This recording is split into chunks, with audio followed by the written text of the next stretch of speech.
This section considers the underlying pedagogy, i.e. the theories of learning and teaching, which underpin your session. There is a huge academic literature on learning and teaching. This resource considers ideas which are particularly relevant to teaching large groups.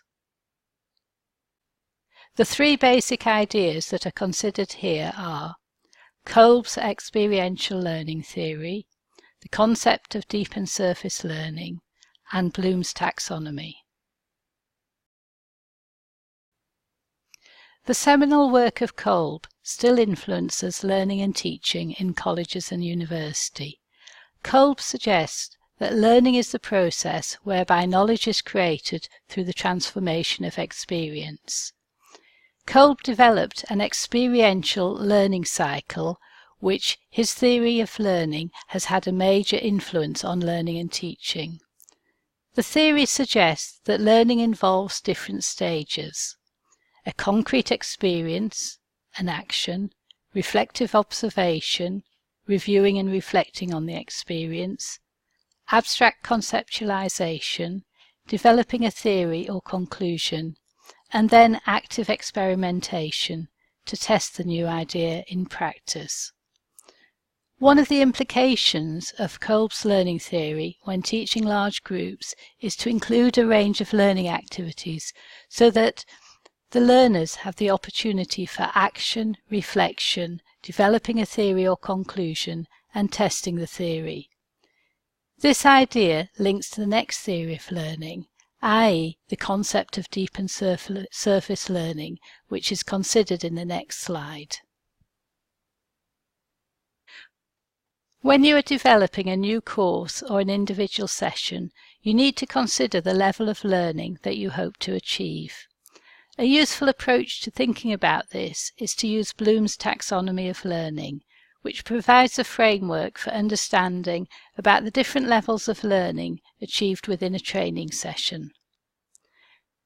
The outline presented here is a simplified overview, and some of the original language of Bloom has been changed to make it more accessible. Bloom's taxonomy provides an insight into the different levels of learning, from being able to remember something, as indicated by being able to list or describe it, through to evaluating it or creating something new. The table shows 6 levels of cognition, from remembering to creation.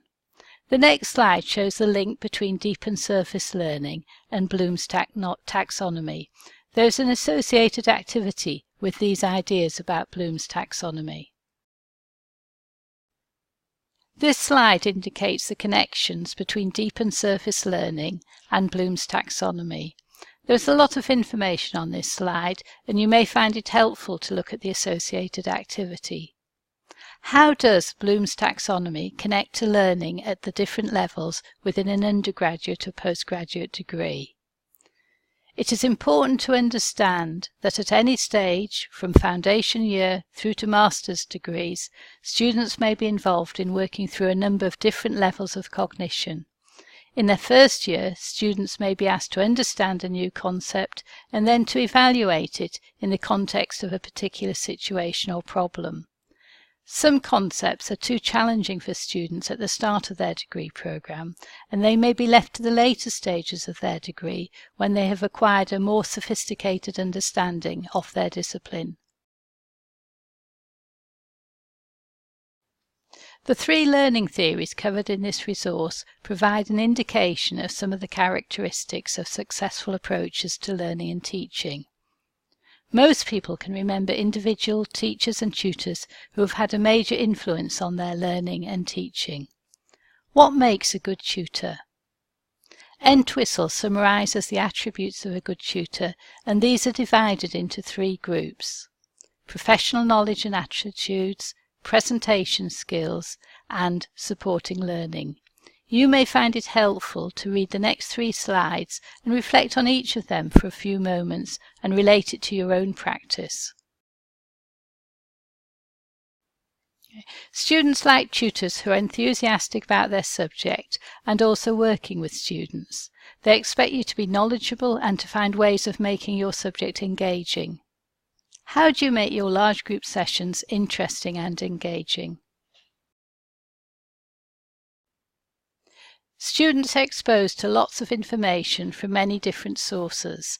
In their large group sessions, they want to learn about their subject, and this means that it needs to be delivered at the right level and using accessible language. New words and acronyms need to be explained in a simple and clear manner. Linking your subject to their everyday life and experience helps it to come alive and make it more relevant. Sometimes making links to what's on the news or current issues can really help liven up a session. Some students find it difficult to make a link between what is being taught and their own academic and professional development. It helps if you make this link explicit.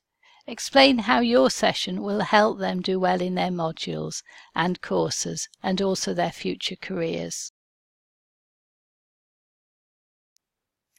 Students appreciate tutors who support their learning by providing a positive learning ethos and managing the learning process. This includes dealing with challenging situations, which is considered later in this course. Good tutors talk to students and help to ensure that they understand their subject. This may involve informal discussions, either face-to-face or through online discussion groups or emails. They also like their tutors to be caring and to show that they care about their students and want them to do well. How do you demonstrate these attributes in your large group sessions? Thank you for your time in working through this session on pedagogy. I hope you have found it useful.